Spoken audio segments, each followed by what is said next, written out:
আপনার কাছে একটি দলিল আছেই মানে আপনি ওই সম্পত্তির মালিক হবেন না। একই রকম আপনার কাছে যে একটি খতিয়ান আছে বা আপনার নামে একটি রেকর্ড আছে তাই বলেও আপনি ওই সম্পত্তির মালিক হবেন না। আপনাকে একটি সম্পত্তির মালিক হতে হলে আপনার কাছে দলিল থাক কিংবা রেকর্ড, সেই ক্ষেত্রে আপনাকে অবশ্যই মালিকানার ধারাবাহিকতাটা ঠিক রাখতে হবে। ধরুন আপনার কাছে একটি দলিল আছে, এখন আপনি ওই দলিল মূলে কোনো সম্পত্তির মালিক হয়েছেন বলে দাবি করতেছেন। সেই ক্ষেত্রে আপনাকে অবশ্যই মিলাইতে হবে যে আপনার সর্বপ্রথম খতিয়ান থেকে আপনার দলিল পর্যন্ত মালিকানার ধারাবাহিকতাটা ঠিক আছে কিনা।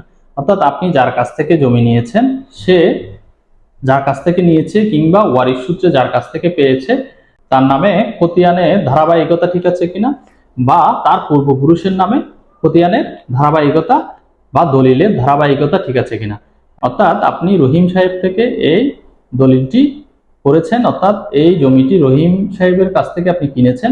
এখন আপনাকে দেখতে হবে যে রহিম সাহেব ওই জমি কিভাবে মালিক হয়েছে, খরিদ সূত্রে কিংবা ওয়ারিশ সূত্রে। সে যদি খরিদ সূত্রে মালিক হয় সেক্ষেত্রে আপনার এর পূর্ববর্তী মালিক কিভাবে মালিক হয়েছে সে খবর নিতে হবে। অর্থাৎ ওই মালিকের মালিকানার ধারাবাহিকতাটা আপনাকে দেখতে হবে। সে যদি খরিদ সূত্রে মালিক হয়, তার যার কাছ থেকে কিনেছে তার মালিকের ধারাবাহিকতা ঠিক আছে কিনা, এভাবে আপনার সর্বপ্রথম খতিয়ান পর্যন্ত মালিকের ধারাবাহিকতা ঠিক আছে কিনা সেটি আপনাকে অবশ্যই যাচাই করতে হবে। তখনই আপনি বলতে পারবেন আপনি দলিল মূলে ওই জায়গার মালিক। অর্থাৎ তখনই আপনি বলতে পারবেন আপনার কাছে একটি দলিল আছেই মানে আপনি ওই সম্পত্তির মালিক। এটাকে বলা হয় দলিল যার জায়গা তার। অর্থাৎ আপনার কাছে দলিল আছে তার মানে আপনি ওই সম্পত্তির মালিক। এটা আপনি বলতে হলে, অর্থাৎ দলিল যার জায়গা তার, এই কথাটি আপনি বলতে হলে আপনাকে অবশ্যই যাচাই করতে হবে যে ওই দলিলের ধারাবাহিকতা ঠিক আছে কিনা। একই রকম আপনার কাছে রেকর্ড আছে তার মানে আপনি ওই সম্পত্তির মালিক। এটা আপনি তখনই বলতে পারবেন যখন আপনি দেখবেন এই রেকর্ডের ধারাবাহিকতা, অর্থাৎ এই রেকর্ডটি যার নামে হয়েছে তার ধারাবাহিকতা, তার মালিকানার ধারাবাহিকতা ঠিক আছে কিনা।